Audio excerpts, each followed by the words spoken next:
السلام علیکم ورحمۃ اللہ وبرکاتہ نحمده ونستعينه ونصلي على رسوله الكريم أما بعد حدثنا إبراهيم بن موسى قال أخبرنا هشام بن يوسف عن معمر عن الزهري قال أخبرني عبيد الله بن عبد الله قال قالت عائشة رضي الله عنها لما ثقل النبي صلى الله عليه وسلم واشتد وجعه استأذن أزواجه أن يمرض في بيتي فأذن له فخرج بين رجلين تخط رجلاه الأرض وكان بين العباس ورجل آخر قال عبيد الله بن عبد الله فذكرت ذلك لابن عباس ما قالت عائشة فقال لي وهل تدري من الرجل الذي لم تسمي عائشة قلت لا قال هو علي بن ابی طالب. امام بخاری فرماتے ہیں کہ ہمیں بیان کیا ابراہیم بن موسیٰ نے، وہ کہتے ہیں ہمیں خبر دی ہشام بن یوسف نے معمر سے، وہ زہری سے، اور وہ کہتے ہیں کہ مجھے خبر دی عبید اللہ بن عبداللہ نے.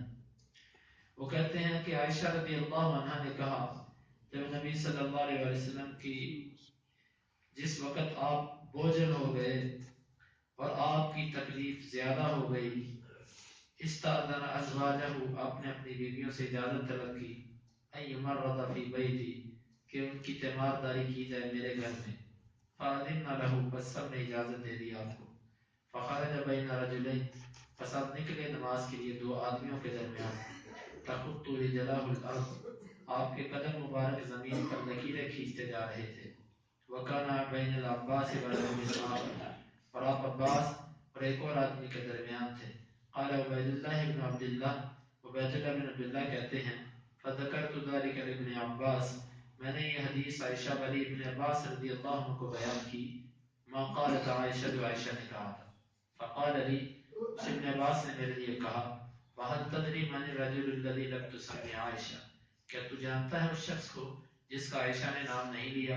قلت لا، میں نے کہا نہیں. قال هو علی بن ابی طالب، وہ علی بن ابی طالب ہے.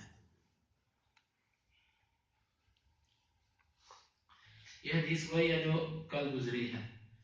نبی صلی اللہ علیہ وسلم کی بیماری جب سخت ہو گئی تو آپ نے اپنی بیویوں سے اجازت مانگی کہ مجھے عائشہ کے گھر چھوڑ دیا جائے رضی اللہ عنہا، وہاں پر میری تیمارداری کی جائے.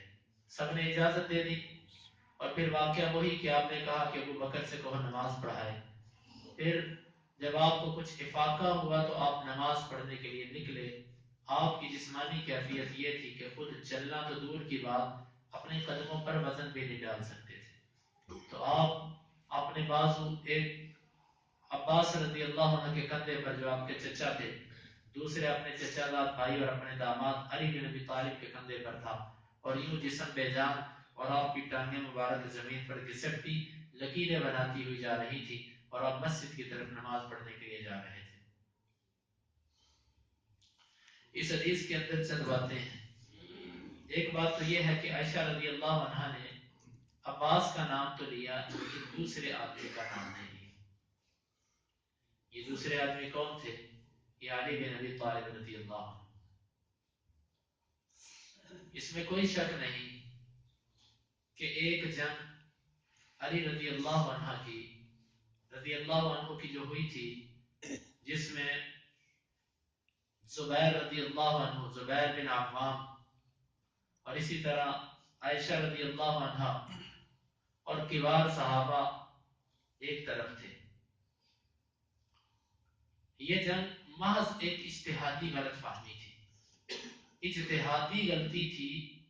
یہ حقیقی کوئی کفر اسلام کی یا دشمنی کی جنگ نہیں تھی جو نہ چاہتے ہوئے ہوئی، جس کی کچھ وضاحت ہم نے ایک مرتبہ کی تھی. اللہ تعالیٰ نے توفیق دی تو انشاءاللہ صحابہ کے دفاع پر ایک مستقل سلسلہ شروع کیا جائے گا. اس میں صحابہ پر جتنے اعتراضات کیے جاتے ہیں ان کے جوابات دیے جائیں گے. عائشہ رضی اللہ عنہ کا دل صاف تھا. بعض شارحین نے یہ سمجھا ہے یہاں سے کہ عائشہ رضی اللہ عنہ علی کے ذکر کو پسند نہیں کرتی تھی، اسی لیے علی رضی اللہ عنہ کا نام بھی نہیں لیا. یہ بات درست نہیں ہے. عائشہ رضی اللہ عنہ کے دل میں جو تھوڑی سی بات آئی تھی کسی وقت میں، وہ صرف یہ تھی کہ جب ان پر منافقین نے الزام لگایا تھا تو نبی صلی اللہ علیہ وسلم نے اپنی بیوی عائشہ کے بارے میں مختلف صحابہ سے مشورہ کیا. ان میں سے ایک علی بن نبی طالب بھی تھے کہ جن سے مشورہ کیا کہ بتلاؤ یہ عائشہ رضی اللہ عنہ پر جو منافقین نے الزامات لگائے ہیں ان کے بارے میں تم کیا کہتے؟ علی رضی اللہ عنہ کہنے لگے اللہ کے رسول آپ اتنے پریشان ہوتے ہیں، آپ کو کیا ضرورت ہے اتنی پریشانی کی؟ آپ کے لیے اللہ نے بے شمار عورتیں حلال کی، آپ کسی سے شادی کرنے چھوڑ دیں، ان کو اور سے شادی کر دیں. عائشہ رضی اللہ عنہ کو صرف اس چیز کا تھا دل میں. اور مومن کا دل صاف ہوتا ہے، وقتی طور پر آتا ہے، صحابہ انسان تھے، دلوں میں آتی ہے بات، لیکن ان میں اور بعد والے لوگوں میں یہی فرق ہے کہ وہ دل میں رکھتے نہیں تھے. عائشہ رضی اللہ عنہ نے اس موقع پر یقیناً انسان ہونے کے ناطے دل پر آئی ہوگی، لیکن انہوں نے اس کو ہمیشہ اپنے دل کے اندر بسائے نہیں رکھا، ہمیشہ اس کو انتقام کا ذریعہ اور باعث نہیں بنایا، کیونکہ وہ علی رضی اللہ عنہ کی شان سے آگاہ تھی اور علی ان کے مقام سے آگاہ تھے. اس لیے جن شارحین نے اس کا مطلب یہ دیا کہ عائشہ رضی اللہ عنہ دل سے علی کا ذکر خیر نہیں کرنا چاہتی تھی، اس لیے کہا کہ عباس اور ایک اور آدمی کے درمیان چلائے جا رہے تھے، ان کی یہ بات درست نہیں ہے. بلکہ جو بعض شارحین نے اس کا جواب دیا وہ جواب درست معلوم ہوتا ہے. ایک تو یہ ہے کہ نبی صلی اللہ علیہ وسلم کے ساتھ اسامہ بھی تھے اور اسی طرح فضل بھی تھے اور اسی طرح انس اور صحابہ بھی تھے. تو ایک طرف تو عباس رضی اللہ عنہ تھے اور دوسری طرف جو آدمی تھا اس کی عائشہ رضی اللہ عنہ سے تعین نہیں ہو سکی، کیونکہ کوئی ایک بندہ ہو تو تعین ہو جائے، دوسری طرف کا بندہ واضح نہیں تھا، دو تین بندے تھے، ممکن ہے باری باری وہ آتے رہے ہوں، تو اس لیے عائشہ رضی اللہ عنہ نے ان کا نام نہیں لیا. اور ویسے بھی یہ ایک بدگمانی ہے کہ کسی ایک کا نام نہ لینے کو یہ کہہ دیا جائے کہ نام اس لیے نہیں لیا کہ دل میں ان کے بارے میں کچھ خیالات ہیں. یہ بات غلط ہے.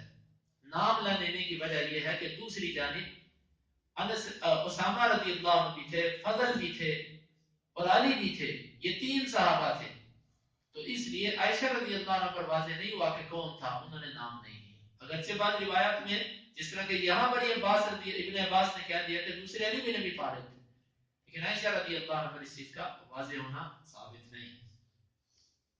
اور یہ بھی ہے کہ بعض دفعہ انسان کسی بڑے آدمی کا نام لے لیتا ہے اور دوسرے کا نام نہیں لیتا. عباس یہ نبی صلی اللہ علیہ وسلم کے چچا تھے، اس میں کوئی شک نہیں کہ علی رضی اللہ عنہ کا مقام زیادہ ہے، بچے ہونے کے باوجود، بھتیجے ہونے کے باوجود علی رضی اللہ عنہ کا مقام زیادہ ہے، لیکن عباس چچا تھے. نبی صلی اللہ علیہ وسلم ان کا خود بڑا احترام کرتے تھے اور چچا باپ کی جگہ پر ہوتا ہے، اس لیے اکراماً بھی عباس رضی اللہ عنہ کا نام لیا گیا اور علی رضی اللہ عنہ کا نام نہیں لیا گیا کیونکہ عمر میں چھوٹے تھے. اس حدیث سے چند باتیں معلوم ہوئی. ایک تو یہ کہ ابو بکر رضی اللہ عنہ کی خلافت، ان کی خلافت کا مسئلہ یہاں سے ثابت ہوتا ہے کہ اللہ کے نبی نے اپنی زندگی میں ان کو اپنے مسئلے پر کھڑا کیا. اگر علی رضی اللہ عنہ خلیفہ بلا فصل ہوتے تو اللہ کے نبی ان کو کھڑا کرتے. یہ کیسے ممکن ہے کہ آپ اپنے بعد خلیفہ کسی اور کو بنانا چاہتے ہوں اور 17 نمازیں اپنی زندگی میں مسئلے پر ابو بکر رضی اللہ عنہ سے پڑھوائیں؟ یہ کیسے ممکن ہے؟ اور پھر اس حدیث سے یہ بھی معلوم ہوا کہ ابو بکر رضی اللہ عنہ کے بعد عمر رضی اللہ عنہ کا نمبر ہے، کیونکہ جب ابو بکر رضی اللہ عنہ کا نام اللہ کے نبی نے لیا تو صحابہ نے اور دیگر روایات سے جو اشارے ملتے ہیں کہ دوسرا نام عمر رضی اللہ عنہ کا پیش کیا گیا کہ نہیں ابو بکر نہیں عمر کو آپ کہہ دیجیے. آپ نے فرمایا کہ نہیں ابو بکر سے کہو کہ جماعت کروائے. عمر رضی اللہ عنہ کا دوسرا نمبر صحابہ میں خلافت میں دوسرا نمبر عمر رضی اللہ عنہ کا ہے. اس حدیث سے یہ بات بھی معلوم ہوئی کہ انسان کسی چھوٹے کے ساتھ اگر تکرار ہو جائے ادب کے تقاضوں میں رہ کر تو یہ بے ادبی شمار نہیں ہوتا.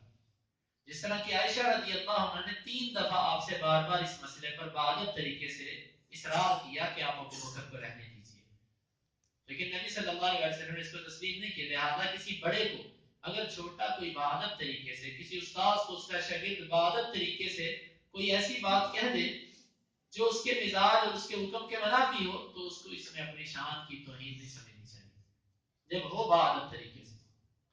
اور یہاں سے یہ بھی معلوم ہوا کہ نبی صلی اللہ علیہ وسلم نے ابو بکر کو خود آگے کیا، حالانکہ ابو بکر رضی اللہ عنہ بہت زیادہ رونے والے تھے، بہت زیادہ روتے تھے نماز میں.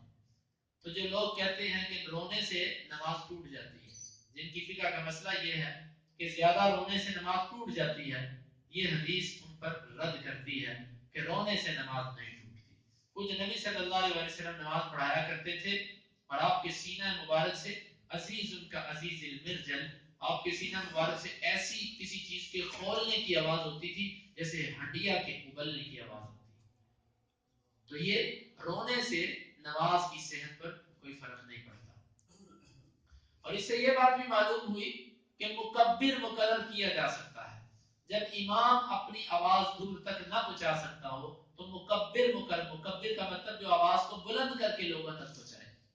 یہاں پر نبی صلی اللہ علیہ وسلم امام تھے اور آپ بیماری اور کمزوری کی وجہ سے اپنی آواز دور تک نہیں پہنچا سکتے تھے، تو ابو بکر رضی اللہ عنہ بطور مکبر آپ کے ساتھ کھڑے تھے. اور یہاں سے یہ بات بھی معلوم ہوئی کہ جب کبھی سپیکر کی خرابی کی وجہ سے یا امام سپیکر نہ ہونے کی وجہ سے امام کی آواز آخر تک نہ پہنچ پائے تو پیچھے والے مقتدی آگے والے مقتدیوں کی دیکھا دیکھی اعمال کر سکتے ہیں. مثلا آواز نہیں آ رہی لیکن وہ دیکھیں اگلی صف والے رکوع میں چلے گئے، پیچھے والے بھی رکوع میں چلے گئے. جس طرح کے مقتدی کے لیے مقتدی کی اقتداء کرنا بھی اس سے معلوم ہوا. جس طرح کے ابو بکر رضی اللہ عنہ مقتدی تھے، وہ اللہ کے نبی کی اقتداء کر رہے تھے اور سارے مسجد کے نمازی ابو بکر رضی اللہ عنہ کی اقتداء کر رہے تھے جو خود مقتدی تھے اللہ کے نبی کے. تو کبھی اگر ایسا ہو تو مقتدی کی اقتداء بھی کی جا سکتی ہے. اور یہ بھی ہے کہ جب امام امامت کبرا بڑا امام وہ جب کبھی ایسی کیفیت بن جائے تو وہ آ کر صف میں مسلح پر کھڑا ہو سکتا ہے، مسلح پر کھڑا ہو سکتا ہے. اور نبی صلی اللہ علیہ وسلم کا اس بیماری کے اندر باہر نکلنا بعض شارحین نے لکھا ہے کہ یہ اس لیے تھا، آپ نے اتنی تکلیف کے اندر بھی مسلح پر آ کر نماز پڑھائی کہ لوگوں کو یہ بتلا سکیں کہ نماز با جماعت کا اتنا اہتمام ہے کہ اگر اتنی سخت بھی ہو کہ بندوں کے سہارے پر چل کر مسجد میں آ سکے تو آنا چاہیے. اور اس سے بڑوں کا ادب بھی معلوم ہوا کہ ابو بکر رضی اللہ عنہ کو جب پتا چلا کہ نبی صلی اللہ علیہ وسلم تشریف لا رہے ہیں تو ابو بکر رضی اللہ عنہ پیچھے ہٹنا شروع ہو گئے. تو نبی صلی اللہ علیہ وسلم نے ان کو اپنے ساتھ کھڑا کر دیا. اور اس سے یہ بات بھی معلوم ہوئی کہ نماز پڑھتے ہوئے آدمی کو اشارے سے کوئی بات کہی جا سکتی ہے. جس طرح کہ ابو بکر رضی اللہ عنہ پیچھے ہٹنے لگے، آپ نے اشارے سے ان کو کہا کہ اپنی جگہ پر رہو. اور ایک اور حدیث کے اندر بھی آتا ہے کہ ایک مرتبہ آپ نماز پڑھ رہے تھے تو آپ کے پاس ایک تحفہ پیش کیا گیا، کھانے کی ایک چیز لائی گئی، تو آپ صلی اللہ علیہ وسلم نے یوں نماز کے اندر اشارہ کر دیا کہ یہاں پر یوں رکھ دو. ایسا اشارہ جو کسی کو بات سمجھا سکے نماز کے اندر یہ کیا جا سکتا ہے، اس سے نماز میں خلل نہیں پڑتا. بلکہ نمازی کے لیے بولنے سے بہتر ہے کہ اس کو اشارے سے کوئی بات کہہ دی جائے تاکہ اس کی نماز میں خلل نہ پڑے. تو یہ اس حدیث سے چند باتیں معلوم ہوئی، اور بھی اس سے کچھ مسائل معلوم ہوتے ہیں. یہ بات بھی معلوم ہوئی کہ امام اگر کسی عذر کی وجہ سے بیٹھ کر نماز پڑھے اور امام کے ساتھ کوئی ایسا شخص کھڑا ہو جو کھڑا ہو کر نماز پڑھا رہا ہو تو مقتدی بھی کھڑے ہو کر نماز پڑھیں گے. یہ مسئلہ انشاءاللہ چند ابواب کے بعد آئے گا، وہاں پر ہی اس پر تفصیلی بحث کی جائے گی کہ امام اگر بیٹھ کر نماز پڑھے تو مقتدی کھڑے ہو کر پڑھیں گے یا بیٹھ کر پڑھیں گے. اس سے بعض علماء نے یہ بھی استدلال کیا ہے کہ نبی صلی اللہ علیہ وسلم پر اپنی بیویوں کے لیے جو باری مقرر کرنا تھا یہ لازم تھا. بعض علماء کہتے ہیں کہ آپ کو اختیار دے دیا گیا تھا، باری مقرر کریں یا نہ کریں. بعض کہتے ہیں کہ نہیں، اللہ کے نبی پر لازم تھا کہ باری مقرر کریں. تو لہذا بیویوں کے درمیان تقسیم کرنا، ان کے درمیان برابری کرنا یہ عدل اور انصاف ہے. ویسے یہ بات ہے کہ اگر صحابہ کو دیکھا جائے تو شاید ایک یا دو صحابی آپ کو مل سکیں گے جنہوں نے زندگی میں صرف ایک شادی کی ہے، وگرنہ میں یہ حقیقتاً یہ بات کر رہا ہوں، شاید ایسے صحابی آپ کو نہ ملیں کہ جنہوں نے 2 سے کم شادیاں نہیں کی۔ 2 شادیاں یہ تقریباً یہ صحابہ میں عرب میں آج بھی شادیوں کی کثرت ہے، اور یہ نبی صلی اللہ علیہ وسلم نے اس چیز کی طرف ترغیب بھی دلائی ہے۔ اور ہمارے ہاں چونکہ ہندوازم عام ہے، اس لیے ہم بھی اس چیز کو برا سمجھتے ہیں، اور ہمارے خواتین بھی اس چیز کو، عورت کو کوئی بھی اچھا نہیں سمجھتی، عورت تو کوئی بھی برداشت نہیں کرتی، لیکن صحابہ میں سے شاید آپ کو 1-2 صحابی مل جائیں کہ جنہوں نے ایک شادی کی ہو، مگر نہ 2-3-4 2-3-4 یہ شادیوں۔ اور پھر لیکن جو اصل مسئلہ اس حدیث سے متعلقہ وہ یہ ہے کہ عورتوں کے درمیان عدل و انصاف کرنا۔ اکثر لوگ شادی تو کر لیتے ہیں، پھر ایک بیوی کے پاس زیادہ رہتے ہیں اور دوسری کے پاس بہت کم جاتے ہیں، یہ ظلم ہے، یہ زیادتی ہے۔ باری میں تقسیم کرنا، برابری کرنا، ایک رات ادھر اور ایک رات ادھر، یہ نبی صلی اللہ علیہ وسلم کا طریقہ تھا۔ آپ صلی اللہ علیہ وسلم یوں کیا کرتے تھے۔ ہاں کوئی اپنی باری کی اجازت دے دے تو الگ بات ہے، لیکن آپ اس کو شرط نہیں بناؤ، شرط نہیں بناؤ کہ شرط ہے میری کہ میں انصاف نہیں کروں گا، وقت نہیں دوں گا، ایک رات ادھر اور ایک رات ادھر، برابری چلے۔ ہاں وہ الگ بات ہے کہ آپ حقوق ہر رات نہیں ادا کرو، کسی سے کر دو کسی سے نہ کرو، یہ تو اپنی طبیعت کی بات ہے۔ حقوق میں برابری ضروری نہیں ہے، لیکن اس کا بھی یہ مطلب نہیں کہ ایک کو بالکل چھوڑ دو خواہش کے باوجود اور دوسری کے ساتھ یہ حقوق ادا کرو، لیکن رہنے میں، گھر میں رات گزارنے میں برابری ہے، ایک رات اس کے پاس اور ایک رات اس کے پاس۔ تو یہ نبی صلی اللہ علیہ وسلم نے اجازت طلب کی اپنی بیویوں سے کہ مجھے اجازت دے دو کہ میں عائشہ کے گھر چلا جاؤں، تو ان سب نے آپ کو اجازت دے دی، آپ کا پھر عائشہ رضی اللہ عنہ کے گھر ہی اعتماد داری کی جاتی رہی۔ باب الرخصت فی المطر والعلت ان یصلی فی رحلہ، یہ باب ہے رخصت کے بارے میں کہ بارش میں اور کسی عذر کی وجہ سے کہ نماز گھر میں ہی پڑھ دی جائے۔ امام بخاری فرماتے ہیں ہمیں بیان کیا عبداللہ بن یوسف نے، وہ کہتے ہیں ہمیں خبر دی مالک نے نافع سے، ان ابن عمر، بے شک ابن عمر جو تھے، اذن بالصلاۃ فی لیلۃ ذات برد وریح، انہوں نے اذان دی نماز کے لیے ایک رات جو رات بڑی ٹھنڈی سرد تھی اور ہوادار تھی۔ ثم قال، پھر فرمایا الا صلوا فی الرحال، خبردار اپنے گھروں میں نماز پڑھ لو۔ ثم قال، پھر فرمایا ان رسول اللہ صلی اللہ علیہ وسلم کان یأمر المؤذن، رسول اللہ صلی اللہ علیہ وسلم مؤذن کو حکم دیا کرتے تھے، اذا كانت لیلۃ ذات برد ومطر، جب رات ٹھنڈی ہو، سردی والی ہو اور بارش والی ہو، یقول الا صلوا فی الرحال، فرماتے تھے کہ اپنے گھروں میں نماز پڑھ لو۔ نماز با جماعت سے پیچھے رہنے کے جو چیزیں عذر بن سکتی ہیں ان میں سے ایک یہ چیز ہے، رات کا بہت ٹھنڈا ہونا اور بارش کا ہونا، یہ سبب ہے کہ آپ نماز اپنے گھر میں پڑھ سکتے ہیں اس بندے کے لیے کہ جس کو آنے میں تکلیف ہے۔ لیکن اگر تکلیف کوئی مطلب رخصت ہے، لیکن اگر آپ گاڑی میں بیٹھ کر آتے ہیں تو آپ کو کوئی مسئلہ نہیں، آپ آئیں آ جائیں، لیکن نہیں آنا چاہتے تو آپ پر رخصت ہے۔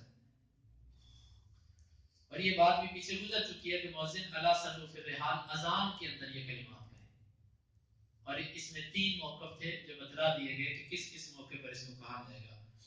امام بخاری فرماتے ہیں کہ ہمیں بیان کیا اسماعیل نے، وہ کہتے ہیں ہمیں خبر دی مالک نے ابن شہاب سے اور محمود بن ربیع الانصاری سے کہ بے شک اتبان بن مالک کان یؤم قومہ وهو اعمى، یہ اپنی قوم کے امام تھے اور نبینے تھے، انه قال لرسول اللہ صلی اللہ علیہ وسلم، انہوں نے اللہ کے رسول صلی اللہ علیہ وسلم سے کہا یا رسول اللہ، اللہ کے رسول صلی اللہ علیہ وسلم، انها تكون ظلمۃ، ایک تو اندھیرا ہوتا ہے، والسیل، اور پھر پانی کا ریلا، سیلاب وغیرہ یہ چیزیں ہوتی ہیں، وانا رجل ضریر البصر، اور میں آدمی ہوں کمزور نگاہ والا، فصلی یا رسول اللہ صلی اللہ علیہ وسلم فی بیتی مکانا اتخذه مصلی، اللہ کے رسول میرے گھر تشریف لائیے، کسی جگہ پر نماز پڑھیے، میں اس کو ہی نماز کی جگہ بنا لوں۔ فجاءه رسول اللہ صلی اللہ علیہ وسلم فقال، اس کے پاس رسول اللہ صلی اللہ علیہ وسلم تشریف لائے، بس آپ نے فرمایا این تحب ان اصلی، تو کہاں پسند کرتا ہے کہ میں نماز پڑھوں؟ فاشار الى مکان من البیت، بس اس نے اشارہ کیا گھر کی ایک جگہ کی طرف، فصلی فیہ رسول اللہ صلی اللہ علیہ وسلم، بس اس میں نماز پڑھی رسول اللہ صلی اللہ علیہ وسلم۔ اس سے یہ بات معلوم ہوئی کہ جو اتبان رضی اللہ عنہ تھے یہ نبی نے تھے، جب اتنے عذر کسی آدمی کے لیے جمع ہو جائے کہ نظر بھی کمزور ہو، اور وہ بھی بندہ اندھیرے میں سخت اندھیرا ہو اور پھر اس کے ساتھ ساتھ راستے کے اندر بھی ایسی رکاوٹیں ہوں جو اس کے لیے مشکلات بنا سکتی ہوں، تو پھر ایسے آدمی کو بھی رخصت ہے کہ اپنے گھر میں نماز پڑھ سکتا ہے، اپنے گھر میں نماز پڑھ لے۔ تو یہ نبی صلی اللہ علیہ وسلم سے انہوں نے کہا کہ میرے گھر چلیے، ایک جگہ نماز پڑھ دیں، میں آپ کی پڑھی ہوئی جگہ پر ہی نماز پڑھا کروں۔ اس سے معلوم ہو کہ اپنے گھر میں ایک جگہ خاص کی جا سکتی ہے کہ جہاں پر آدمی نماز پڑھے، ایسا ہونا چاہیے۔ لیکن یہ خاصہ صرف نبی صلی اللہ علیہ وسلم تھا کہ کسی جگہ کو بطور تبرک آپ کی وجہ سے خاص کر دیا جائے، یہ صرف اللہ کے نبی کا تھا۔ نبی صلی اللہ علیہ وسلم کے بعد کبھی کسی صحابی نے ابو بکر و عمر و عثمان و علی رضوان اللہ علیہم اجمعین یا کسی بزرگ صحابی کو کہا ہو کہ چلیے میرے گھر اور وہاں پر جا کر فلاں جگہ پر نماز پڑھ دیجئے اور میں بھی پھر وہاں پر نماز پڑھتا ہوں۔ یہ صرف نبی صلی اللہ علیہ وسلم کے لیے اور کسی صحابی سے اس طرح ثابت نہیں ہے۔ لہذا آج کے علماء اور آج کے نیک لوگ اور پیروں کو اپنے گھروں میں یوں بلا کر کہنا کہ فلاں جگہ پر نماز پڑھ دیں، اور یہ ایک سنت ہے، یہ کوئی سنت نہیں۔ کچھ چیزیں ایسی ہیں کہ وہ نبی صلی اللہ علیہ وسلم کی ذات کے لیے خاص تھی، صحابہ نے اس کے بعد ان کو اختیار نہیں کیا، لہذا یہ مسئلہ بھی انہی صورتوں میں سے ہے کہ گھر کے اندر بلا کر نماز کا اہتمام یہ صرف نبی صلی اللہ علیہ وسلم کے لیے تھا۔ اللہ رب العزت سے دعا ہے کہ اللہ تعالیٰ کتاب و سنت کو سمجھنے کی اور اس پر عمل کرنے کی توفیق عطا فرمائے۔ اللهم انفعنا بما علمتنا وعلمنا ما ينفعنا وزدنا علما۔ اللهم اقسم لنا من خشيتك ما تحول به بيننا وبين معصيتك، ومن طاعتك ما تبلغنا به جنتك، ومن اليقين ما تهون به علينا مصائب الدنيا، متعنا اللهم بأسماعنا وأبصارنا وقواتنا أبدا ما أحييتنا، واجعله الوارث منا، واجعل ثارنا على من ظلمنا، ولا تجعل مصيبتنا في ديننا، ولا تجعل الدنيا أكبر همنا ولا مبلغ علمنا، ولا تسلط علينا من لا يرحمنا، وآخر دعوانا